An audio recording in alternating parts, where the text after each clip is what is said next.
dos versículos de Primera de Corintios 7, lo que son los versículos 39 y el 40. Quedamos la semana pasada tratando sobre todo esa frase que se encuentra en el versículo 40, que es tan importante. Dice: pienso que también yo tengo el Espíritu de Dios. Hay cierto tipo de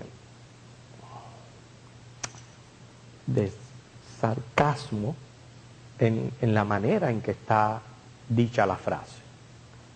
Y quedamos en que hoy vamos a ver el por qué el apóstol habla de esta manera.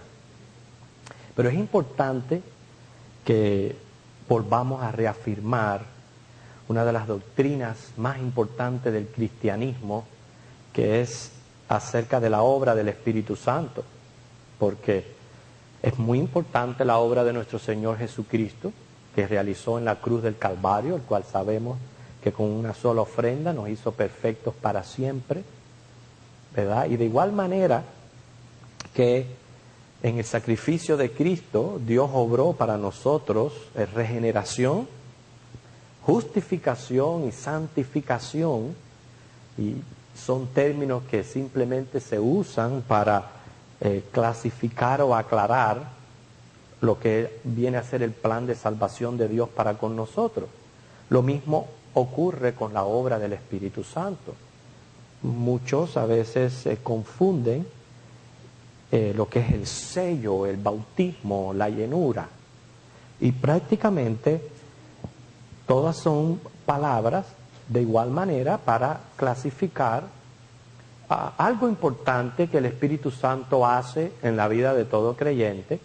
Pero como dice Efesios 1, 11 al 14, eso ocurre en el momento en que creímos, en el momento que entregamos nuestra vida a Cristo.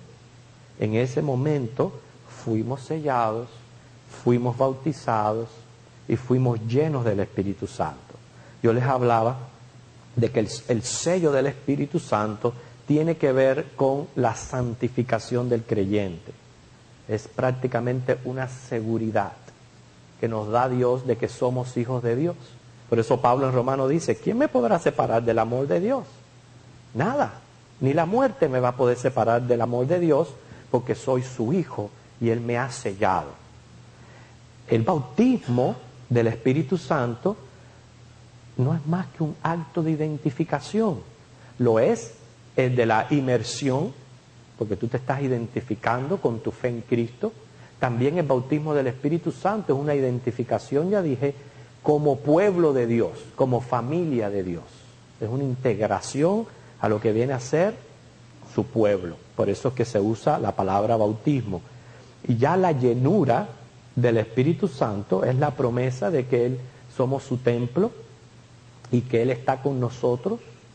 Lo único que el Espíritu Santo, siendo Dios, siendo santo, ahí es donde entra el problema con nuestra naturaleza caída y pecaminosa, la cual tenemos que continuamente matar, como dice, negarnos a nosotros mismos, tomar la cruz, seguirle.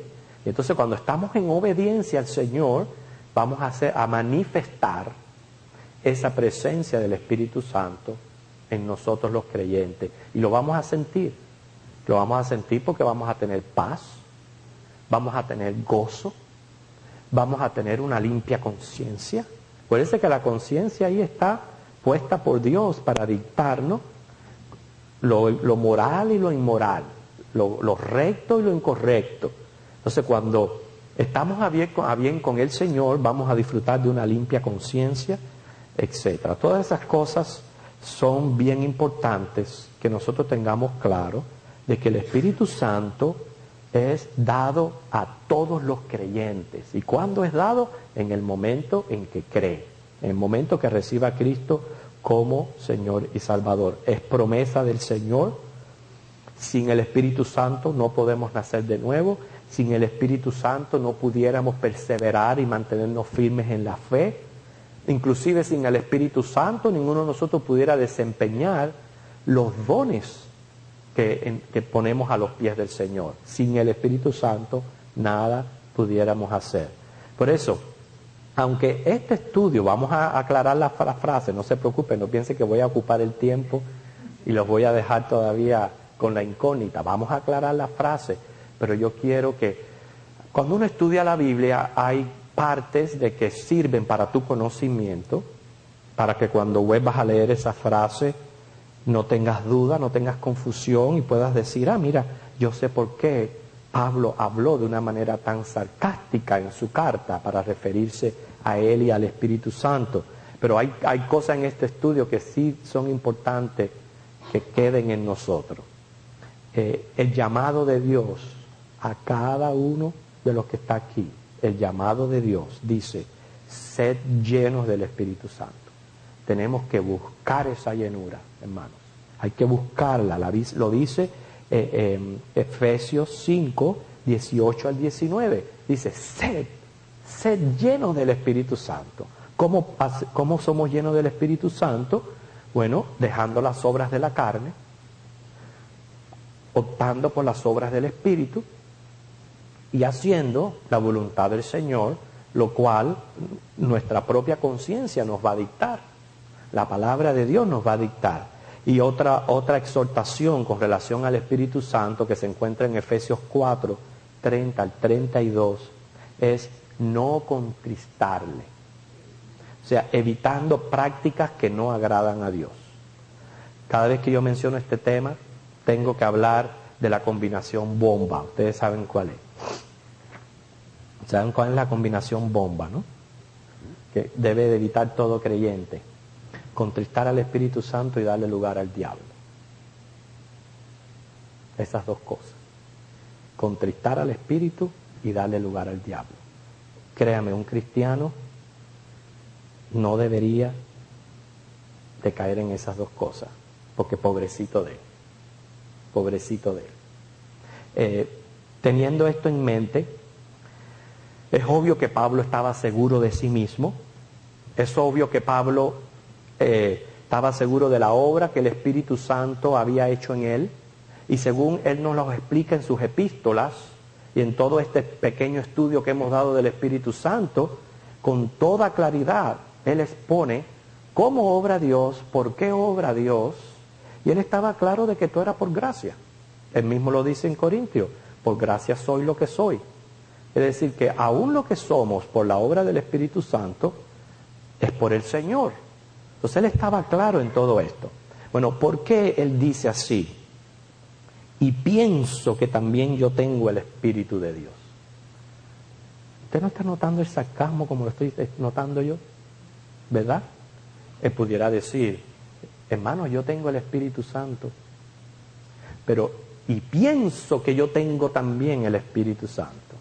Ok, primero, ustedes pudieron notar, según los estudios anteriores, en todo el capítulo 7, donde él está tratando un tema, porque le está hablando a los solteros, le está hablando a los matrimonios mixtos, a los matrimonios, a las viudas. Y entonces al él escribir, habían partes que él mencionaba mandamientos de Dios. Pero en varias ocasiones él les dijo que él estaba compartiendo con ellos su opinión personal, una sugerencia, un consejo de él, no mandamiento de Dios. Esa es una de las cosas que aclaramos en la vez pasada, donde inclusive cuando se manda a no casarse en yugo desigual, no es un mandato, hermano.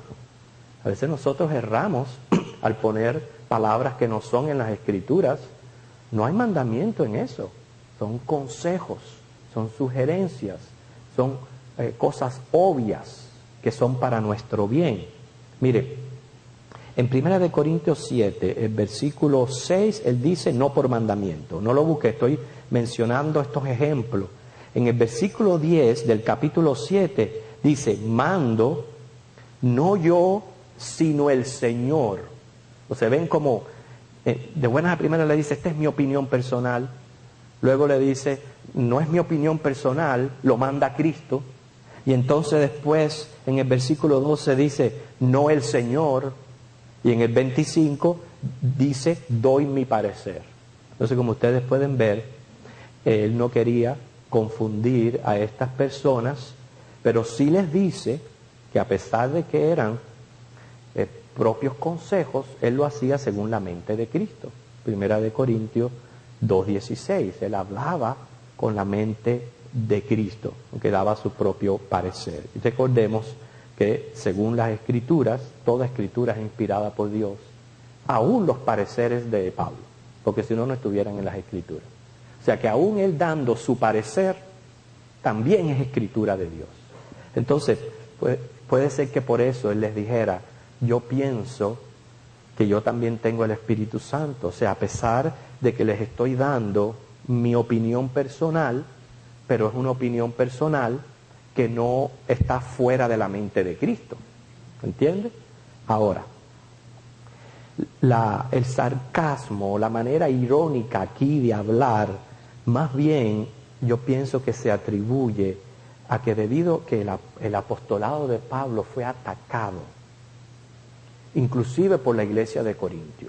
Ustedes saben que a Pablo le costó mucho trabajo que la misma iglesia reconociera su apostolado, aceptara su ministerio a los gentiles.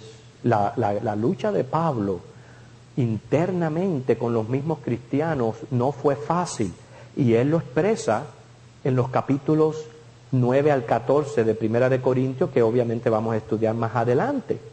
Pero el mismo apostolado de Pablo había sido atacado por la iglesia de Corintio.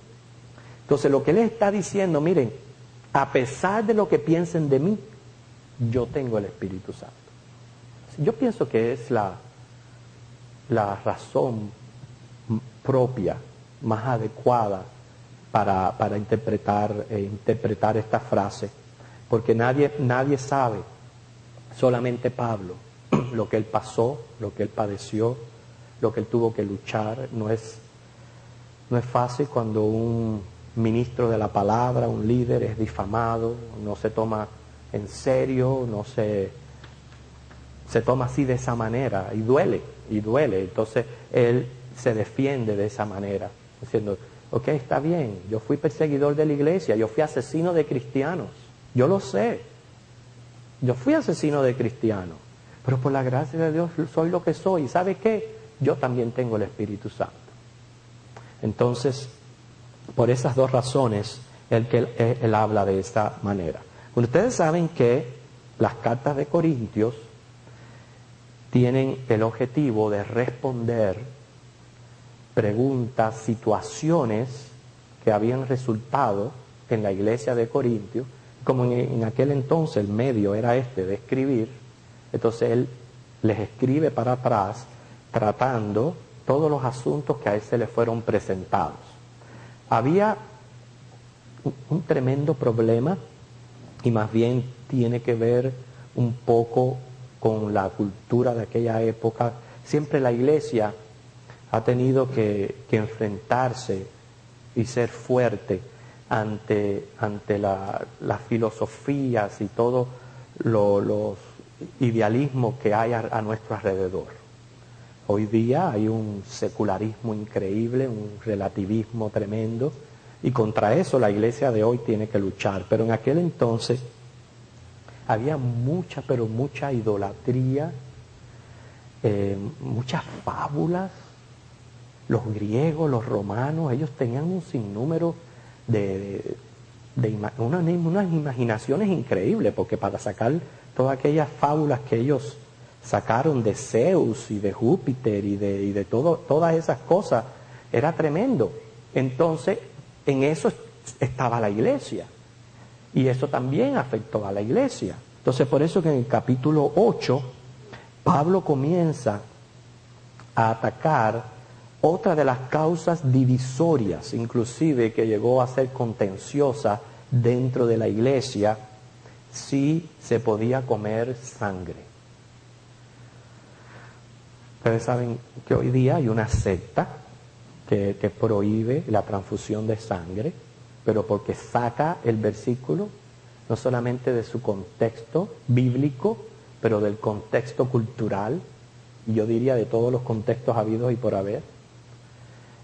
Pero el asunto de comer sangre. Eso fue uno de los asuntos que fue presentado ante el primer concilio y la iglesia tuvo que tratar también este problema. Vamos a ver los primeros versículos del capítulo 8 y vamos a ver hasta dónde podemos avanzar en este tema.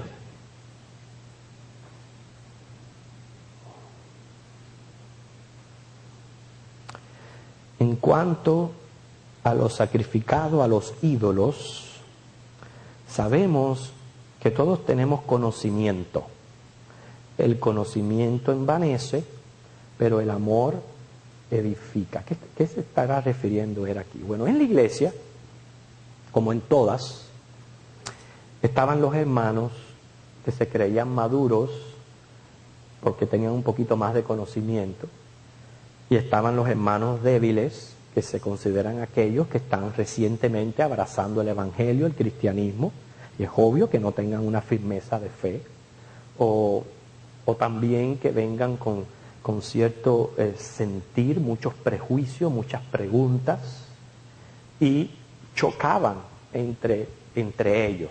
O sea que en vez de seguir la recomendación de Pablo en Romanos, de los fuertes ayudar a los débiles, más bien lo que se ponían era a contender y causaban divisiones entre ellos mismos. Yo digo que se creen fuertes, hermanos, porque mientras, y les quiero decir algo, todos nosotros aquí, yo estoy seguro que estamos en esa carrera hacia la madurez, hacia la estatura de Cristo. Yo creo que ese es el sentir de todos nosotros, ¿verdad? ¿Queremos crecer o no queremos crecer en el Señor? Pero a veces yo he tirado este reto. ¿Somos maduros o somos débiles? ¿Qué usted se cree? ¿En qué grupo se apunta? Quiero decirles algo. Mientras, no importa el conocimiento que usted tenga teológico, mientras que usted sea una persona perjuiciosa, especialmente contra los hermanos débiles, usted no ha crecido. Usted todavía tiene que apuntarse en la lista de los débiles. Hasta que usted no cambie su mentalidad, su actitud, su manera de tratar a estos hermanos que recientemente abrazan el Evangelio y no se quite esa mente tan prejuiciosa, hasta que usted no se quite esa mente, usted no se puede sentar en el otro lado. Mientras que usted tenga esa mente, siga sentado con los débiles. Eso estaba pasando aquí en Corintio. Habían contienda, habían divisiones. Y en vez de ayudarse, lo que hacían era ponerse a pelear. Miren lo que dice en los próximos versículos. Y si alguno se imagina que sabe algo, ¿ve? Aún no sabe nada, como debe saberlo. En otras palabras, si tú estás tan preocupado por el comportamiento de aquel, pero con una mente prejuiciosa, en vez de más bien un sentir de amor y de comprensión y de ayuda, tú crees que te estás comportando bien, pero no lo estás. No lo estás. Nosotros sabemos que tenemos el reto de crecer en el conocimiento en Cristo Jesús. También por el otro lado dice el sabio en Eclesiastés que el mucho estudio, el mucho libro envanece. Y es cierto, hermanos, hay personas que Dios les da la oportunidad de crecer en el conocimiento del Señor, y en vez de usar ese conocimiento para bien y para beneficio de la obra, lo que hacen entonces es envanecerse, enaltecerse, comenzar a mirar a todos los demás como si fueran una segunda clase o en segundo plano, y se olvidan de la esencia del cristianismo, que es el amor. Es el amor. Entonces, eso estaba pasando aquí. Dice el versículo, pero si alguno ama a Dios, es conocido por Él. ¿Ve? Como Pablo les dice aquí, hermano, la esencia del cristianismo es el amor. Mientras que usted no nos amemos unos a otros, mientras que usted no ame al enemigo, mientras que usted no bendiga al que lo maldice, como dice Lucas 6, mientras que usted no hace lo que está diciendo la palabra del Señor, no se siente en el banco de los maduros, porque no le pega, usted necesita crecer mucho más.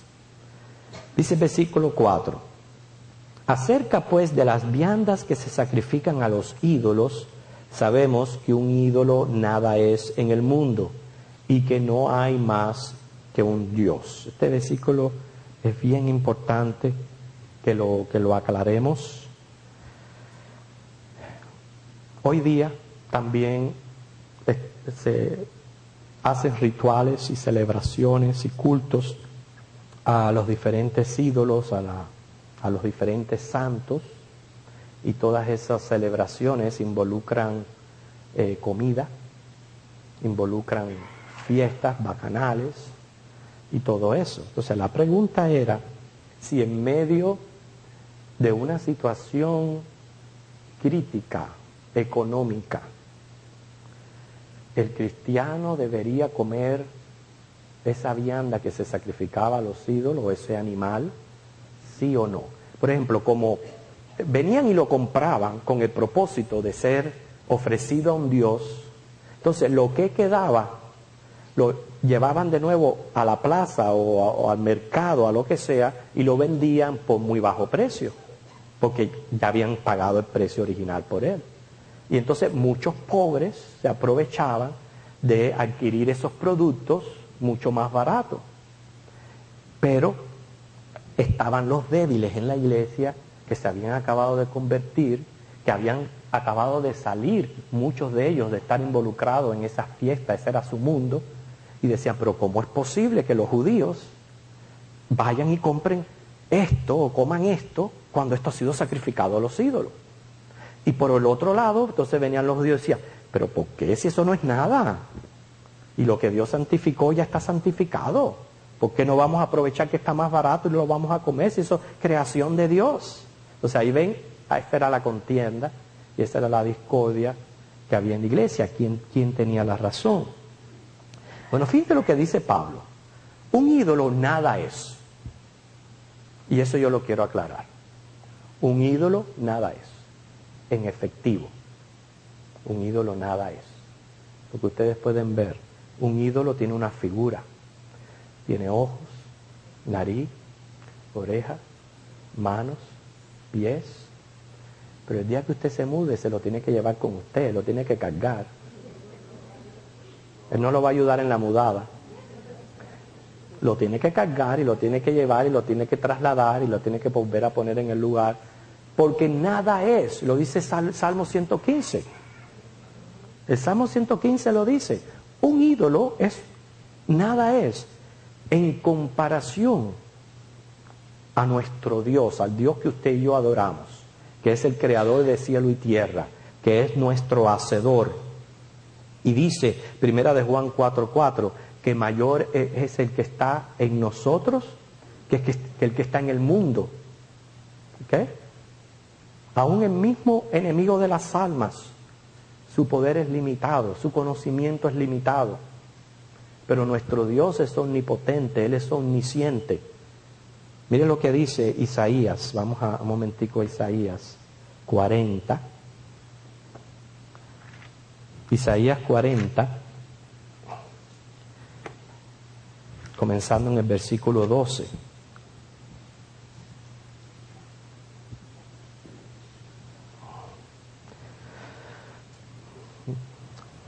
Y precisamente vamos a comenzar pronto una serie de sermones acerca de la creación de nuestro Dios. Mira cómo comienza este versículo de Isaías 40:12.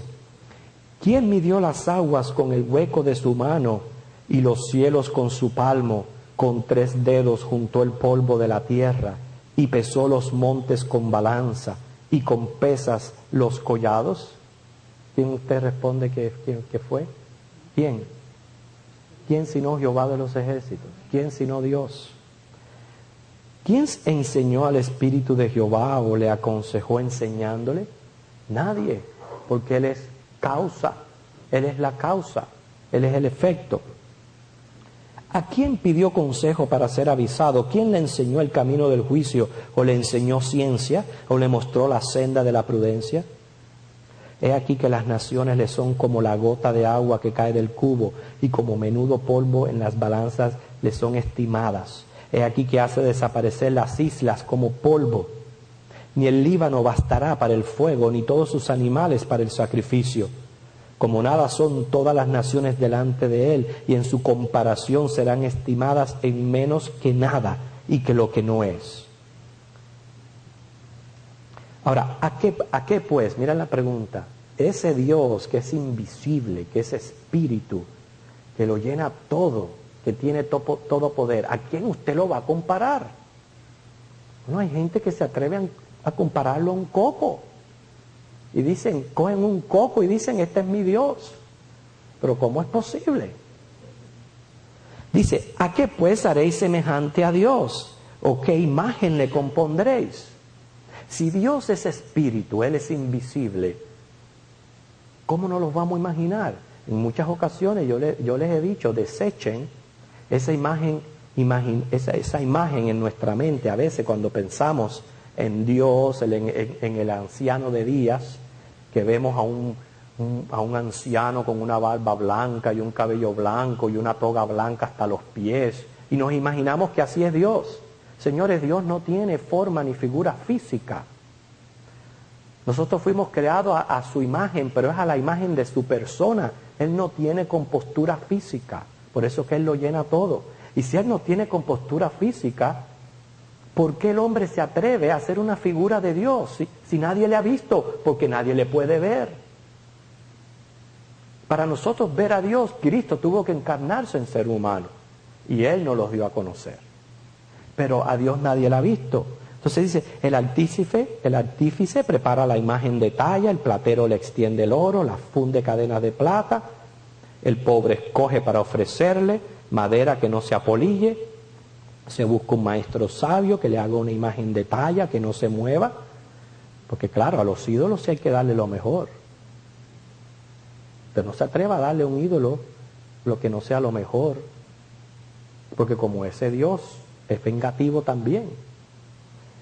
No habéis oído nunca, os lo han dicho desde el principio, no habéis sido enseñados desde que la tierra se fundó. Mire el 28, no has sabido que el Dios eterno es Jehová, el cual creó los confines de la tierra, no desfallece ni se fatiga en cansancio, su entendimiento no hay quien lo alcance. ¿No sabes eso tú? ¿Cómo nos vamos a nosotros a hacer una figura y decir, este es Dios? No son nada. En comparación a nuestro Dios, no son nada. Pero hermanos, estas figuras que no son nada, ¿ok? Detrás de ellas tienen una fuerza. Y esa fuerza es la fuerza demoníaca. Es la fuerza de Satanás. Estas figuras, como fueron creadas con propósitos de idolatría, lo que hacen es como imán atraer estas fuerzas negativas y estas fuerzas demoníacas. Entonces, donde hay presencia de todas estas figuras, usted ve ambientes cargados, usted ve ambientes con problemas. No porque la figura sea algo, sigue siendo nada. Es lo que está detrás de esa figura, que es espiritual, que no la vemos, pero sí se puede sentir el efecto. O sea, no son nada, como dice Pablo, pero hay que también tener cuidado porque hay mucha gente que dice, no, yo tengo eso porque eso es un adorno. O yo tengo ese cuadro, pero yo no me arrodillo delante de ese cuadro. O yo tengo esta figura porque me la regaló mi tatarabuela, pero para mí no es nada, pero la tiene. Y por eso es que nosotros tenemos que a veces hacer limpiezas de nuestro ambiente, sacar todo eso que uno no sabe ni su procedencia, ni su cosa. A veces la gente viaja y con mucho amor te puede traer de sus países una artesanía, y usted no sabe si esa artesanía es un ídolo, porque no conoce ni la cultura, ni el trasfondo, ni nada acerca de eso. Yo le agradezco mucho el regalo, hermano, pero va para la basura. Yo lo siento, pero va para la basura. Yo lo prefiero así. O sea, yo no puedo comprometer mi fidelidad al Señor, ni tampoco contagiar mi medio ambiente por complacer a alguien o algo. Estas son cosas más importantes y de más peso. Es cierto, no nos confundamos. No le dé más poder del que del que verdaderamente tiene, porque nada son. Y ahí por eso que los cristianos no tenemos por qué estar temblando ni llenos de miedo al enemigo y a Satanás, ni a los demonios. Usted no le quiere tener miedo, no le dé lugar, porque mayor es el que está en nosotros que el que está en el mundo. No le dé lugar, y usted va a ver que usted no va a tener por qué vivir en miedo si él es un enemigo destruido ya. Él ya está vencido en la cruz del Calvario, aparte de que sus poderes son completamente limitados. Pero tampoco, hermanos, le demos lugar ni pequemos deliberadamente, más cuando el Señor nos trae conocimiento. Dice, a veces muchas cosas nosotros lo hacemos por ignorancia, pero dice el Señor, yo paso por alto los tiempos de la ignorancia, pero no los tiempos de mi revelación. Si el Señor a ti te revela, mira esto, no es bueno que lo tenga, hermano, quítelo. No le damos más del poder porque nada son. Mi Dios sí es. Pero hay que tener cuidado en cuanto a eso. O sea, Pablo no deja de reconocer las entidades paganas que existen y todas estas entidades paganas proceden del maligno. Sin embargo, a pesar de la gama de dioses que han elaborado los hombres y del poder que Satanás les infunde a estos ídolos, hay un solo Dios en tres personas, creador de todo, nuestro dueño, nuestro Señor, nuestro protector, especialmente contra estas deidades. Pero en el próximo estudio vamos a volver a ver todo esto de lo relacionado a comer sangre, a las viandas, a estos ídolos, etcétera, etcétera. Señor les bendiga.